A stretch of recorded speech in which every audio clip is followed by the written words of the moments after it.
Sí, es uno de los mejores vasodilatadores arteriales y Y, obviamente este se administra con bomba de infusión. ok, y creo que luego comentó que en caso de paciente chocado, pues debemos de utilizar dopamina, norepinefrina, fenilefrina o vasopresina para aumentar Así entonces es. el efecto vasoactivo. Empezamos a hablar acerca de lo que es los agentes osmóticos, como el manitol y el suero hipertónico. ¿Quién me quiere decir cuál es el efecto del manitol, la dosis? Bueno, el manitol se utiliza en la mayor parte de las soluciones. Bueno, este lo vamos a tener más en los hospitales, mencionó, a comparación de la solución salina, que no es muy frecuente en México, y que el uso va a ser en edema vasogénico, que es lo más común, y va a ayudar a disminuir. Bueno, esto su función iba a disminuir lo que era el agua cerebral. Su dosis iba a ser el bolo de 0.7 a 1 kilogramo, a 1 gramo, perdón, por kilogramo, seguida de una dosis de mantenimiento de 0.25 a 5 gramos cada 2 a 6 horas, y que dependiendo de lo el paciente se vaya presentando, ¿no? Sí. Y no se debe administrar en caso de que exista una osmolaridad menor a 360 milismoles, y que uno de sus efectos secundarios iba a ser la hipercalcemia y la hipocloremia.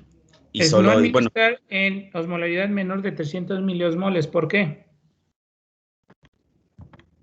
bueno, porque pues uno de los efectos secundarios iba a ser lo que va a ser la hipercalcemia y la hipocloremia, ¿no? Y que, bueno, No, esto se debe la tener una corrección hipotensión, porque electrolítica. es un diurético potente y si tú lo administras incluso ahí, lo puedes generar una hipotensión más severa.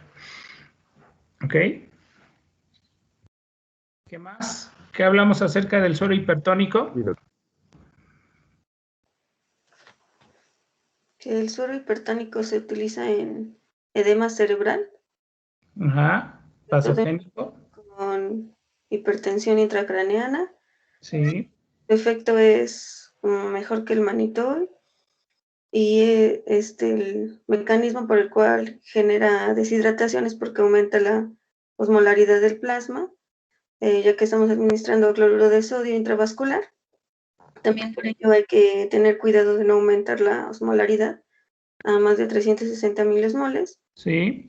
Aumenta el espacio intravascular, va a disminuir el requerimiento para el aporte hídrico y tiene un efecto vasodilatador dependiente de la osmolaridad. Sí, así es. Muy bien. ¿Alguien que me comente acerca de lo que es cómo calculamos lo que es la solución hipertónica? Hola, hola. ¿Un ejemplo?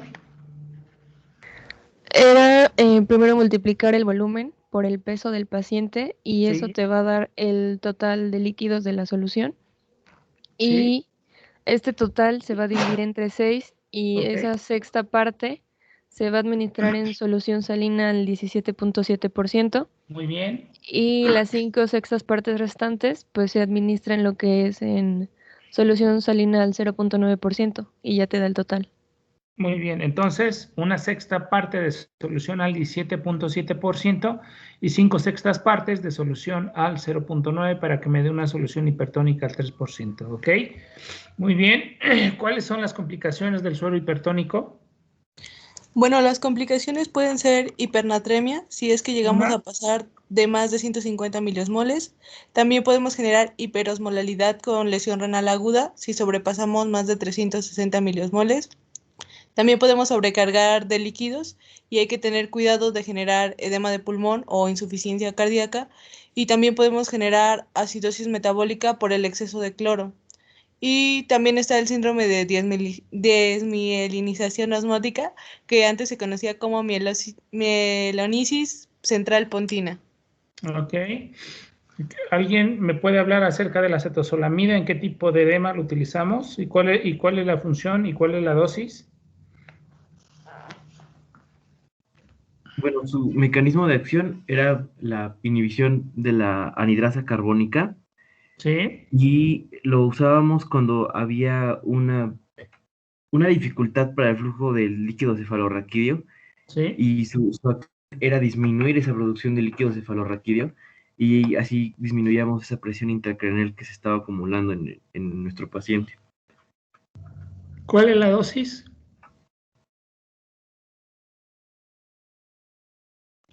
De 750 miligramos a 1 gramo dividido en 2 dosis. ¿Quedamos? Muy bien. Okay. Gracias. Había yo hablado también acerca de la hemoglobina, que hay que mantenerla a niveles de ¿qué? A niveles Mínimo mayores de 10. de 10. ¿Por qué? Porque si no podemos generar hipoxia en el paciente. ¿Qué pasa con la hemoglobina baja? ¿Quién transporta el oxígeno? La misma hemoglobina, y si hay Entonces, está si baja, tenemos vamos a tener una menor perfusión como tal. una hipoxia, ¿ok? Muy bien. ¿Cuándo utilizábamos nosotros antibiótico?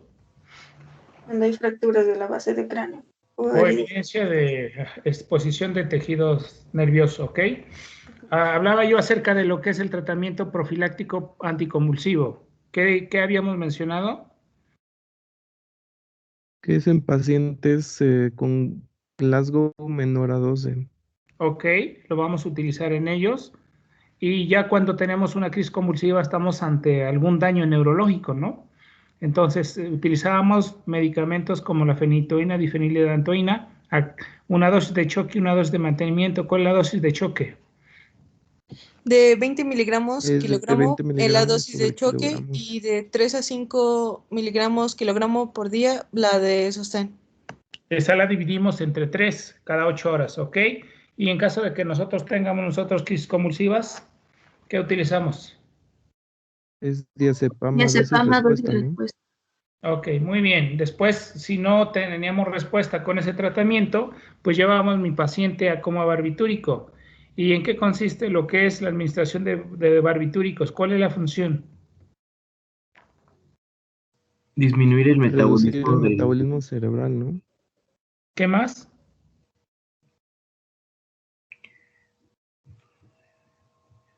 Reducir el flujo sanguíneo cerebral y además disminuir el edema vasogénico. Muy bien, estabilizan las membranas. ¿Y qué medicamentos utilizábamos nosotros para lo que es el coma barbitúrico? El Fenobarbital. El tiopental y el fenobarbital, ¿verdad? Igual, ¿a qué dosis administrábamos la dosis de choque?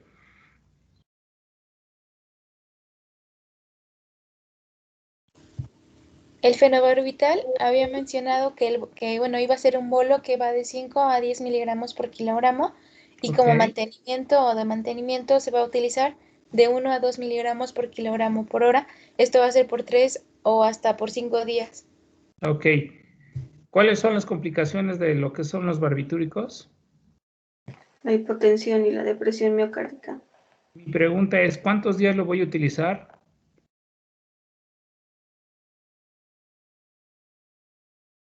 ¿De 3 a 5 días? Va a depender de lo que es la evolución de mi paciente. Ok, realmente una vez que lo llevo a coma barbitúrico voy a continuar con mi tratamiento antiedema y obviamente para tratar de disminuir en este caso el edema y generarme o evitarme daño. Muy bien, hablamos acerca del esteroide que muchas de las veces todavía no es muy bien empleado su tratamiento. Mencionábamos que sobre todo en el edema de tipo vasogénico y pues principalmente tiene controversias porque tiene complicaciones o efectos colaterales. ¿Cuáles son? Hiperglicemia y la inmunosupresión. Muy bien. Uno de los esteroides que más utilizamos, ¿cuál es? La dexametasona. ¿A qué dosis? De 0.5 a 1 miligramo por kilogramo al día. Bueno, ese también lo utilizamos como antiemético a nivel central. A nivel del bulbo, utilizamos la dexametasona y el ondansetron cuando aquellos pacientes que se les administra quimioterapia tienen mucho vómito, lo utilizamos como antiemético. Algunas veces lo utilizamos cuando tenemos un proceso de tipo inflamatorio a nivel intestinal, a nivel de la mucosa, se le da una dosis pequeñita de esteroides, disminuye la respuesta inflamatoria y los pacientes empiezan a tolerar los alimentos. Bueno, tratamos de corregir lo que más se pueda, en este caso los electrolitos, la uresis horaria, mantener mi presión para que mi paciente evolucione de manera adecuada. Pero si vemos que mi paciente, a pesar del tratamiento instaurado, no mejora, entonces, ¿qué hacemos? ¿Cuál es el último recurso? El tratamiento quirúrgico. Muy bien. ¿En qué consiste el tratamiento quirúrgico? En realizar trépanos. Craneotomía descompresiva. ¿Qué otro tipo de tratamiento? En el caso de un paciente con ventrículo peritoneal. Ok. ¿Qué otra cosa? ¿Qué otro tratamiento utilizábamos? Punción subaracnoidea lumbar descompresiva. Muy bien. ¿Y realmente de qué depende la evolución y el pronóstico de mi paciente? De la etiología. Una, dos, del tratamiento que instauremos nuevamente. Y aquí en este caso, pues si nosotros instauramos un tratamiento rápido, pues no vamos a tener como tal las secuelas o las lesiones neurológicas de tipo secundario, ¿ok? Y bueno, empezamos a hablar acerca de lo que es la escala de Coma-Glasgow. ¿Quién me quiere decir acerca de lo que es la escala de Coma-Glasgow?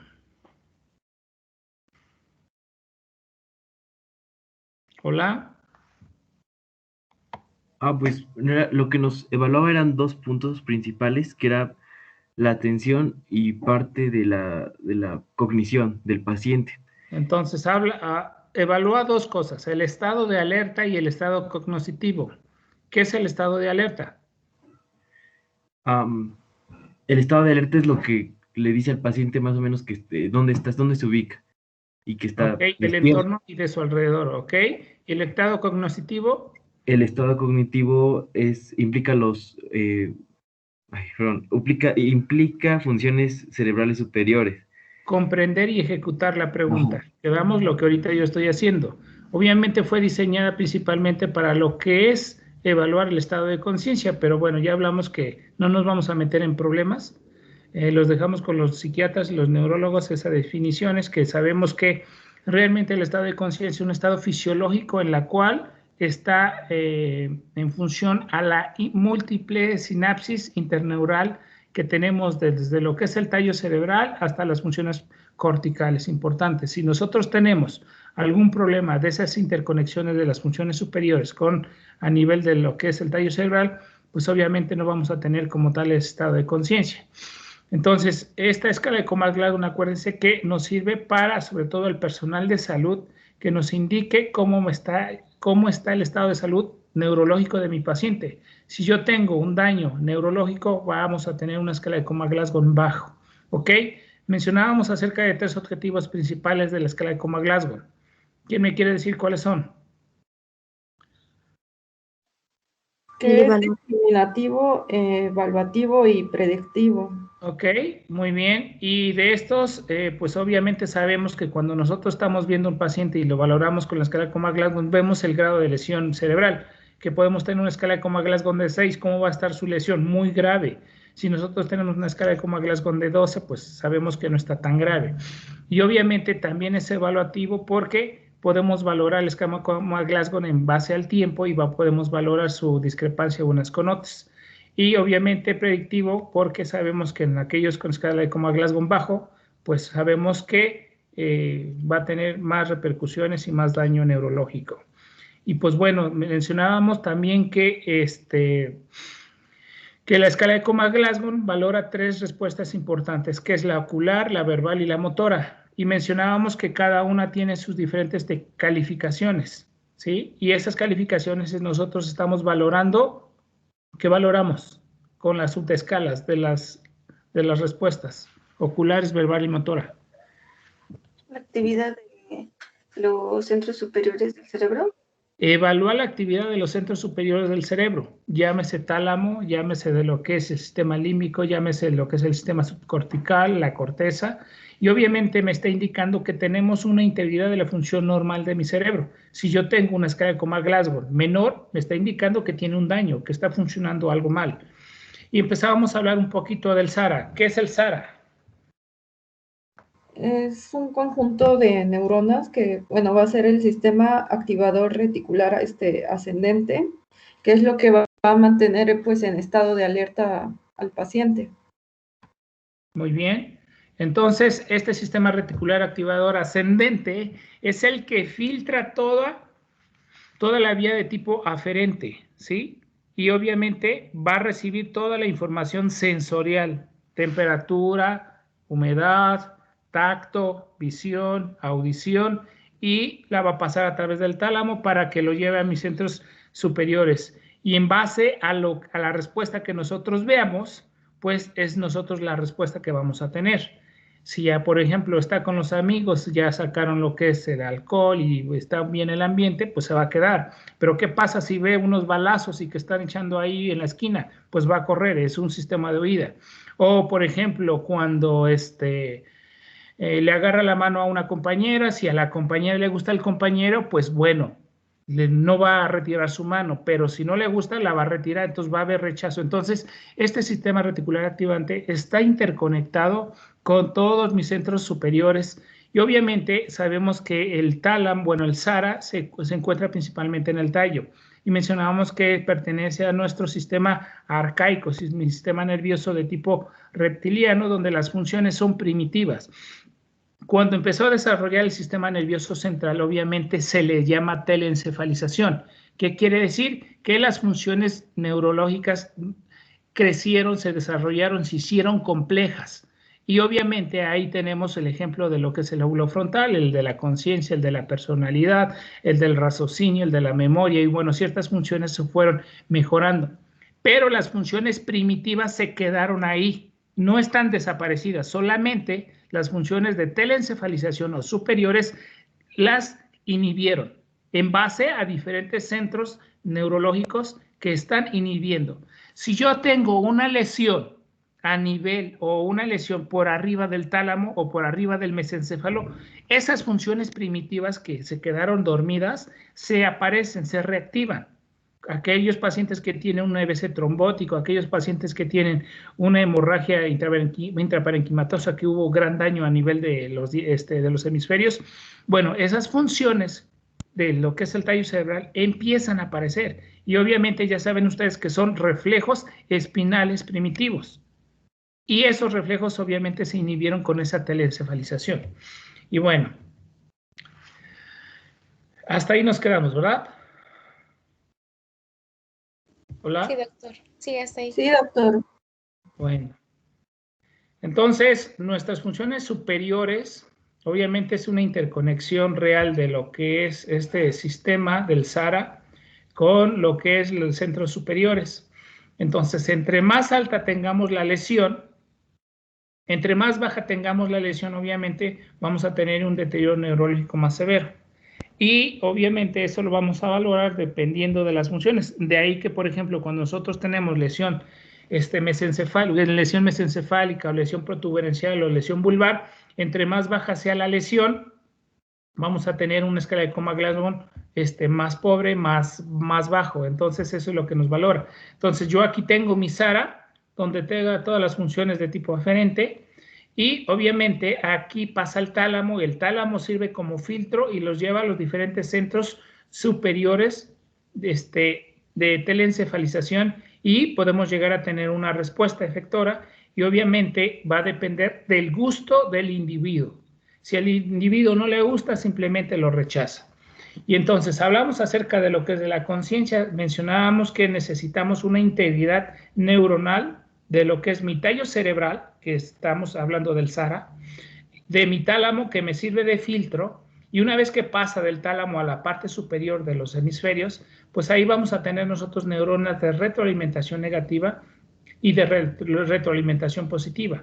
Obviamente, este tipo de proceso de la conciencia normalmente me va a dar una conciencia subjetiva y cuando ya tenemos una función, en este caso de tipo cortical, vamos a tener una conciencia cognitiva, donde ya el proceso de elaboración de nuestro pensamiento ya va a tener una respuesta obviamente bien elaborada. Entonces, entre más baja sea la lesión, vamos a tener nosotros mayor daño y entre más baja sea la lesión, nosotros vamos a empezar a encontrar reflejos de tipo espinal, de tipo primitivo.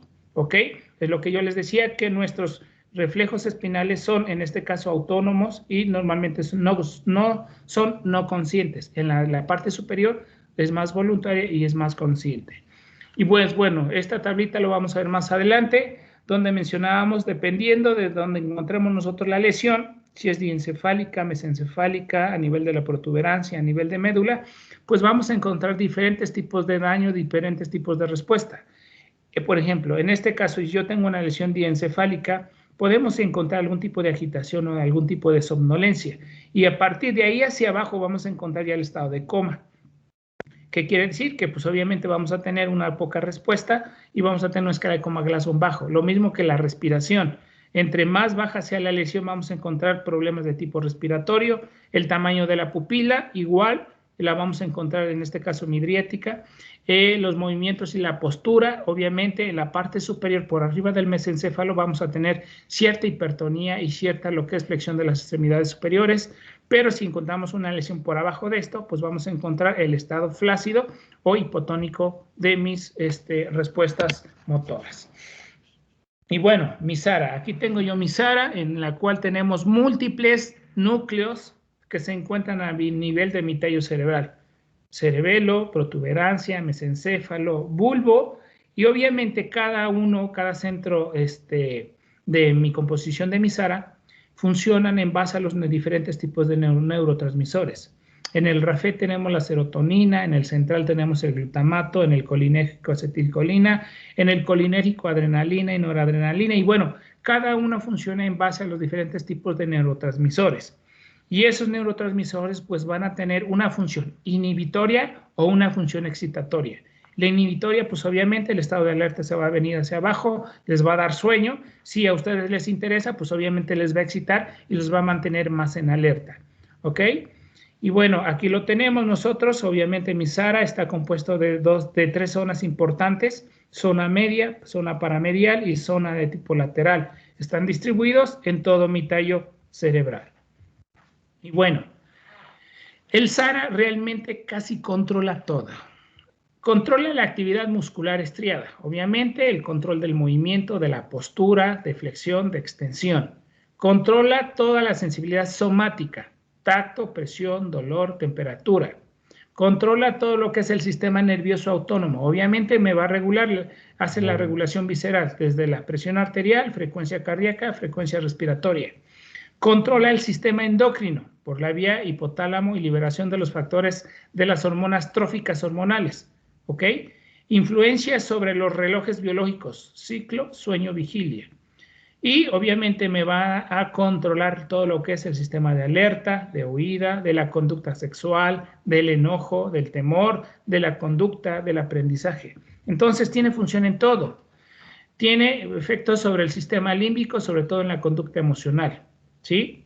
En emociones asociadas a la conducta sexual, a nivel de lo que es el hipocampo, que participa en los mecanismos del aprendizaje y de memoria a corta duración.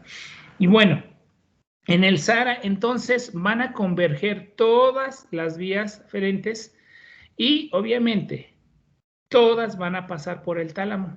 El SARA, el tálamo, van a servir como un filtro de todas esas vías y, obviamente, me va a generar la información a los centros superiores y esto me va a generar. Si a mí me gusta, me va a excitar y me va a poner en estado de alerta. Si a mí no me gusta, me va a inhibir y me va a generar sueño. Entonces, mi SARA funciona como mi planta de luz de mi sistema nervioso central. ¿Ok? Esa es la función principalmente que tiene el SARA. Y aquí lo tenemos, en la cual llega el estímulo, lo pasa por lo que es el tálamo, a los centros superiores y regresa con una respuesta de tipo eferente y pues cada una va a tener sus funciones. Y bueno, realmente mi SARA, ¿qué es lo que lo va a estimular? Pues obviamente los estímulos sensitivos, sobre todo en la visión, la audición, el olfato, el dolor, el tacto, la presión. Esto es lo que me va a generar estímulo de mi SARA. En la visión, si le gusta alguna película; audición, si le gusta alguna música, si le gusta la clase; el olfato, pues aquellas personas que les gustan de los alimentos, ¿ok? Estímulos provenientes, en este caso, de la corteza, pues va a ser realmente el motivo que le está generando ese estímulo. Estímulos emocionales, estímulos sexuales y también los procesos metabólicos lo va a generar como tal un estímulo para mi SARA. ¿Y qué es lo que lo va a inhibir? Pues ya sabemos, uno de ellos, el número 1, el alcohol y las drogas, que tienen efectos en este caso sobre los centros del ciclo sueño-vigilia y del estado de alerta. Los sedantes y los relajantes van a generarlo también la inhibición. De ahí que la mayoría de todos los medicamentos anestésicos funcionan en este SARA.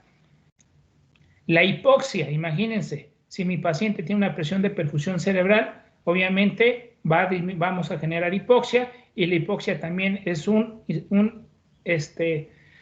a ser un estímulo que va a inhibir mi SARA. Mi paciente con hipotensión también va a inhibir mi SARA. La asistencia mecánica ventilatoria, si yo no tengo las concentraciones adecuadas de CO2 y de dióxido de carbono, pues también me lo va a inhibir.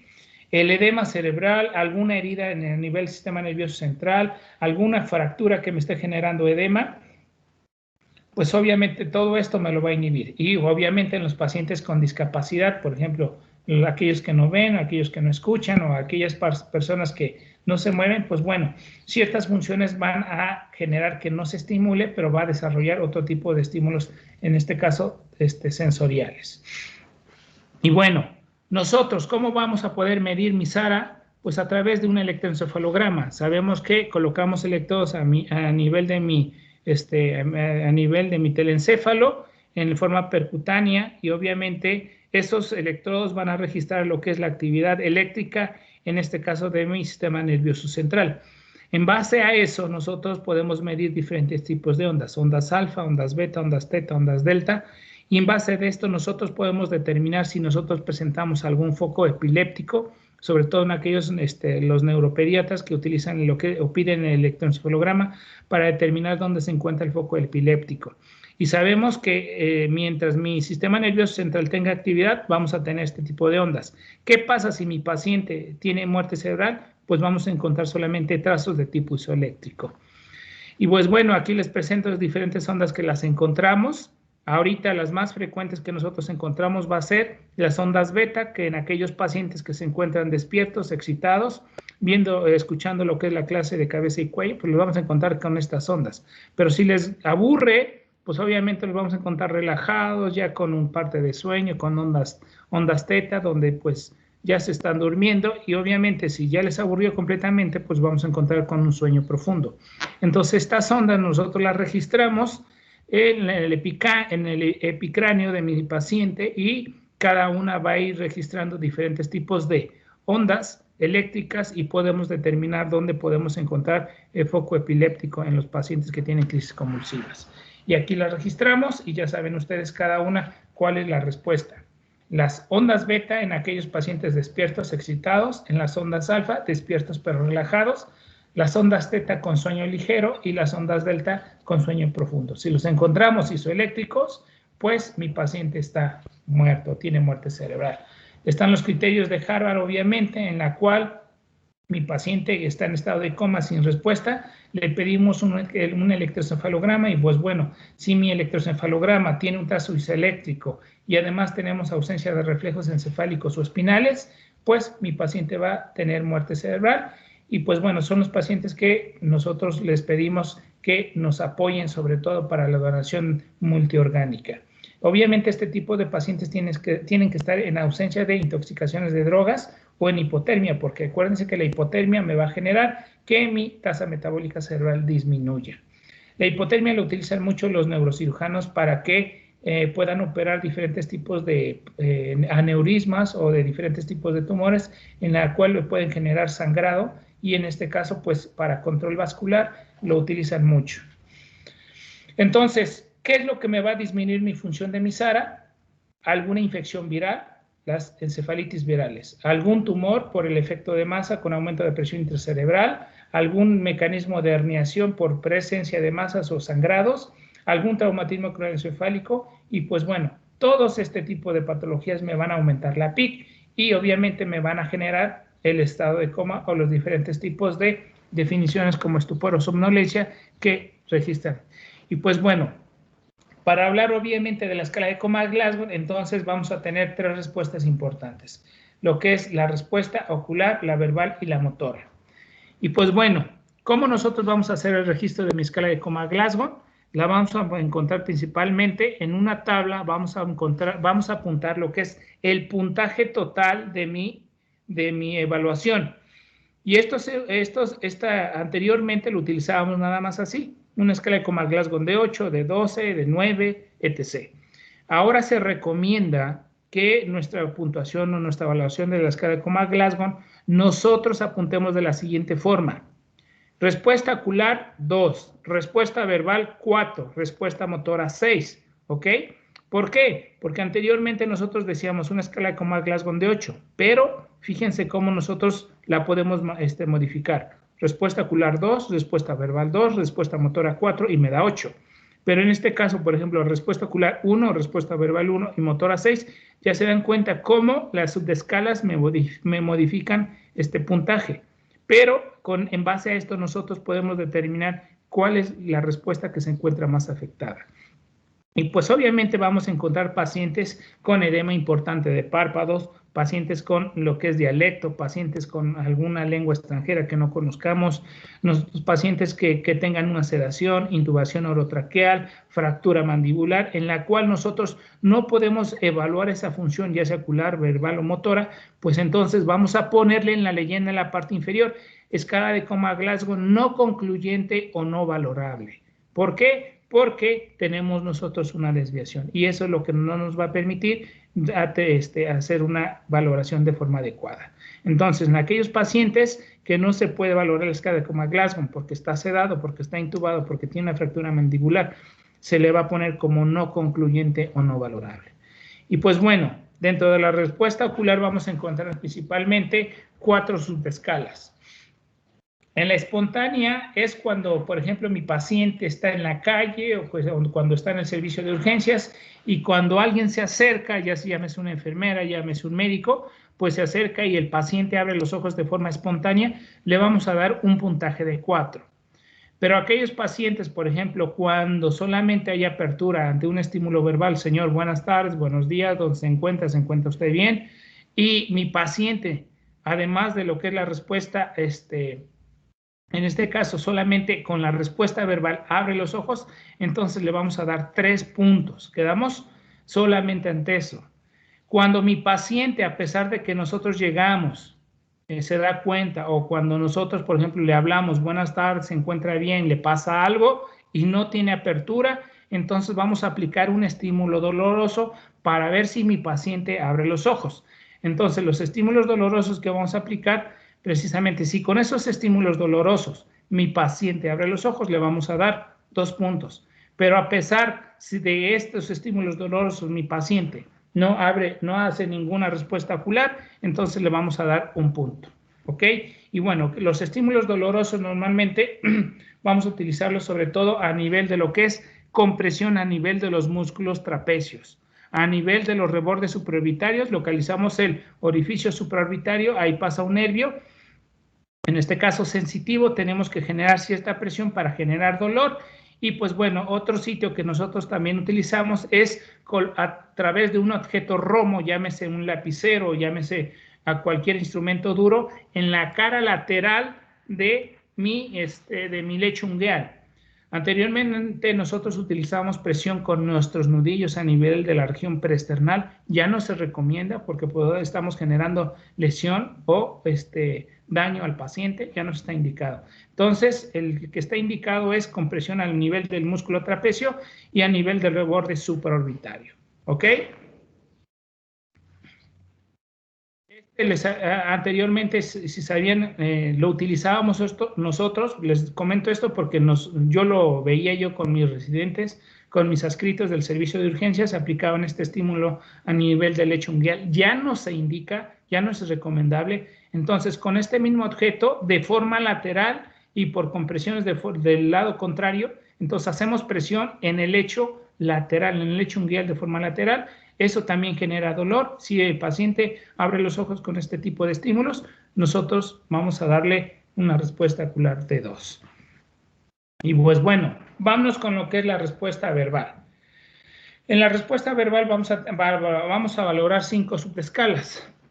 Primero, vamos a ver, si mi paciente, a la hora de que nos ve, hay apertura ocular, mi paciente está nosotros nos presentamos, somos el doctor fulano de tal o soy fulanito de tal, ya sea en la calle o en el servicio de urgencias, y mi paciente, pues no sé, le platico, le pregunto yo, señor, ¿dónde se encuentra? Pues si me dice en el hospital, en la calle, me sucedió un accidente, etc., obviamente está orientado en el tiempo, en el lugar y de la persona. Me va a indicar también su nombre, su fecha de nacimiento, y pues mi paciente está completamente orientado, le vamos a dar 5 puntos.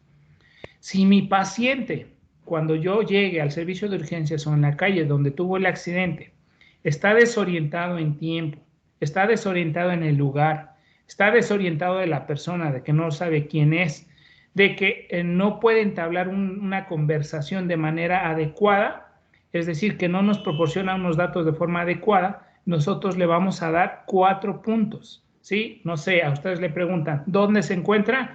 Pues en Nueva York. ¿Qué edad tiene? 300 años, ¿sí me entiende? Entonces, ahí estamos ante una respuesta verbal de tipo confuso y le vamos a dar 4 puntos. Cuando nosotros tenemos palabras inapropiadas, ¿cómo? En aquellos pacientes, cuando yo me acerco y le pregunto, señor, ¿cómo se encuentra? ¿Está usted bien? Y me empieza a hablar de, no sé, en el kinder, en la primaria, y que la maestra, y que bueno, que los caballos, y estamos ante palabras inapropiadas, y pues bueno, realmente no tiene ningún sentido con lo que nosotros le estamos preguntando. Y ante este caso le vamos a dar 3 puntos. Y ante un paciente en la cual nosotros nos acercamos, no nos responde, no genera ninguna palabra inapropiada y solamente nos genera sonidos incomprensibles o sonidos ininteligibles como quejidos o gemidos, le vamos a dar solamente 2 puntos. Y obviamente ningún punto cuando mi paciente no emite ningún sonido, ningún quejido. Tenemos que tomar en cuenta en aquellos pacientes que no hablan, en aquellos pacientes que se encuentran intubados, en aquellos pacientes que tienen una traqueotomía, que presentan alguna dislexia, una disfasia, o que mi paciente sepa algún dialecto o alguna lengua extranjera. Tenemos que mencionarlo también en la escala de Comas-Glasgow, que no es valorable la respuesta verbal ante esos hechos.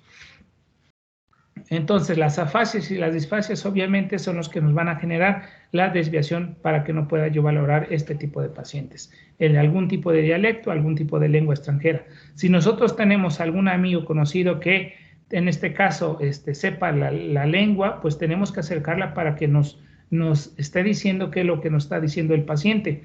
O ante una lengua extranjera, pues tenemos que acercar a alguien que lo conozca o que sepa la lengua para que nosotros podamos hacer la valoración de manera adecuada.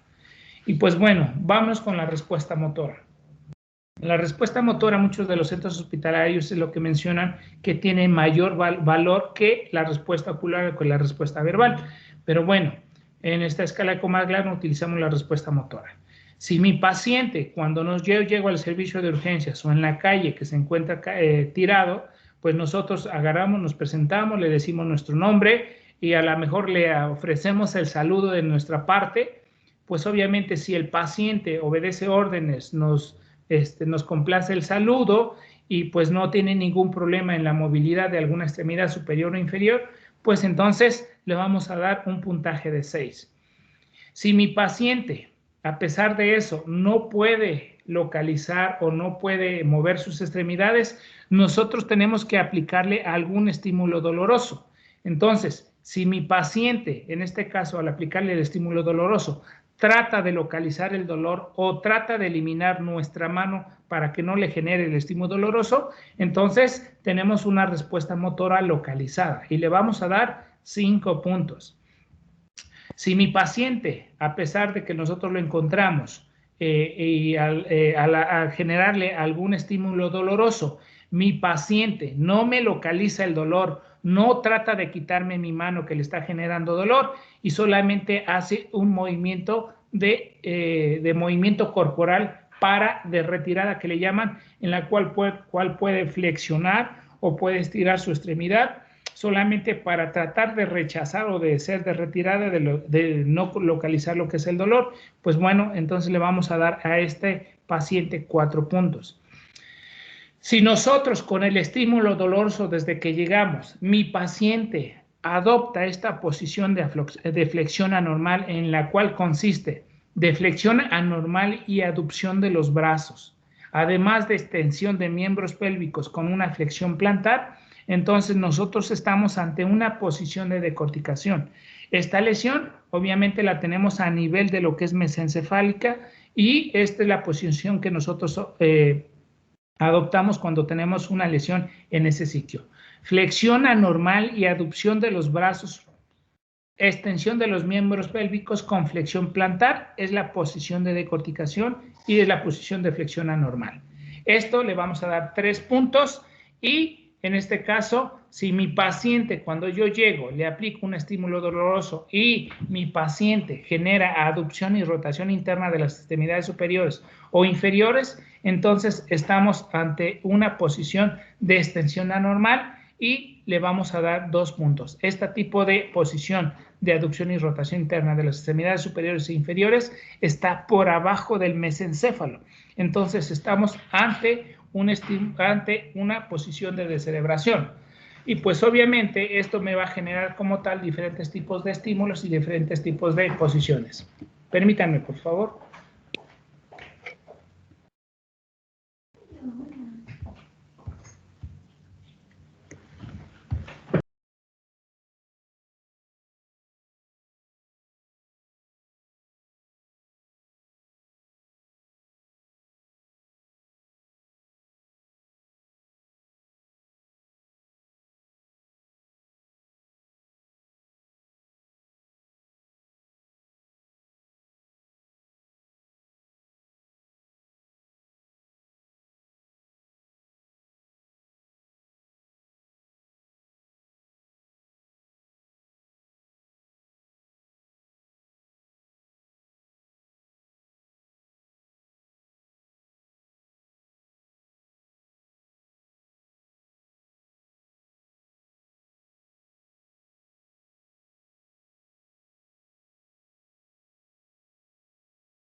Hola chicos, perdón. Yo sé que ya es la hora, pero bueno, espero terminar. Y pues bueno, entonces las posiciones que nosotros tenemos va a depender. En este caso, es una posición... ¿Sí se ve mi presentación? Sí, doctor. Ay,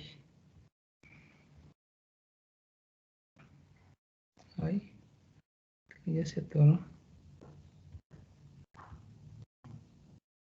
¿Sí la ven, chicos? Sí, doc. Sí, doc. Bueno, entonces, en este caso, la deflexión anormal me va a indicar decorticación y la posición de extensión anormal me va a indicar descerebración. Ahí la única diferencia es en a nivel de la lesión arriba del mesencéfalo o por abajo del mesencéfalo. La extensión anormal, pues obviamente me va a indicar que está la lesión por abajo de lo que es el mesencéfalo. Y pues aquí yo tengo la posición. En este caso, la lesión encefálica, pues va a ser la posición de flexión y en este caso la extensión de las extremidades con rotación interna. Y si yo tengo una lesión por abajo del mesencéfalo, pues obviamente me está indicando que tengo funciones protuberenciales en la cual vamos a generar extensión de lo que es las extremidades superiores, extremidades inferiores con extensión del cuello. Son posiciones que ya yo determino. Hay pacientes que, por ejemplo, van caminando, les dan un traumatismo craneoencefálico y los pacientes inmediatamente adoptan la posición de extensión o de flexión anormal. Ya saben ustedes dónde se encuentra la lesión, así de manera inmediata. Obviamente, para que les genere este tipo de posiciones tuvo que haber sido un golpe, un impulso severo. Y pues bueno, la escala de Coma-Glasgow nosotros la vamos a dividir dependiendo del puntaje que nosotros valoremos o obtengamos de él. Si yo tengo un paciente que tiene escala de Comas-Glasgow de 13 a 15, vamos a catalogarlo como un traumatismo craneoencefálico leve. Si yo tengo un paciente que tiene una escala de Comas-Glasgow de 12 a 9, va a ser un traumatismo craneoencefálico moderado. Si yo tengo un paciente que tiene una escala de Comas-Glasgow menos de 8 y mayor de 3, va a ser la grave. ¿Por qué hasta 3? Porque si menos de 3, mi paciente ya tiene muerte cerebral. ¿Ok? Entonces, por eso no va a haber 0. Pero en paciente que tiene una escala de Comas-Glasgow menos de 3, es muerte cerebral. ¿Quedamos? Y pues bueno, hay otros pacientes que también, bueno, hay otros centros hospitalarios que me valoran en base al puntaje que nosotros obtengamos el tipo de lesión. Si yo tengo una escala de Comas-Glasgow de 13 o 15, pues se menciona ahí que tienen cierta función cortical subóptima, que no está de manera adecuada, pero pues bueno, tiene cierta lesión a nivel cortical. Si yo tengo un puntaje de 9 a 12, vamos a tener alguna función mesencefálica deficiente, ya sea por postura, ya sea por respuesta verbal o ya sea por respuesta ocular. Si yo tengo un paciente con traumatismo craneoencefálico grave, que es de 8 a 5, así lo dividen, se los puse así porque van a encontrar diferencias con este. Entonces, hay un centro hospitalario que clasificó el traumatismo craneoencefálico en base a este puntaje y determinó el tipo de lesión que tiene: función cortical, función mesencefálica, función protuberencial, y pues obviamente en aquel paciente que tiene por abajo un traumatismo craneoencefálico de 3 a 4, pues tiene una función vulvar, y el que tiene menos de 3, pues obviamente ya tiene una función medular y pues realmente está en muerte cerebral. Y pues bueno, es lo que vimos como tal, la escala de Comas-Glasgow. Yo sé que va a haber muchas preguntas, eso espero, y pues no sé, algún comentario que quieran ustedes. Ya sé que es por tiempo, pero podemos verlo el día de mañana. Hola, chicos. Sí, doctor, gracias. Bueno, Entonces mañana le decimos las preguntas que las tengamos. preguntas que tengan con respecto a los diferentes temas. El examen va a ser el día lunes, 50 correctivos, ¿sí? Termina 8:55. Traten de tener siempre el problema que yo veo con los alumnos.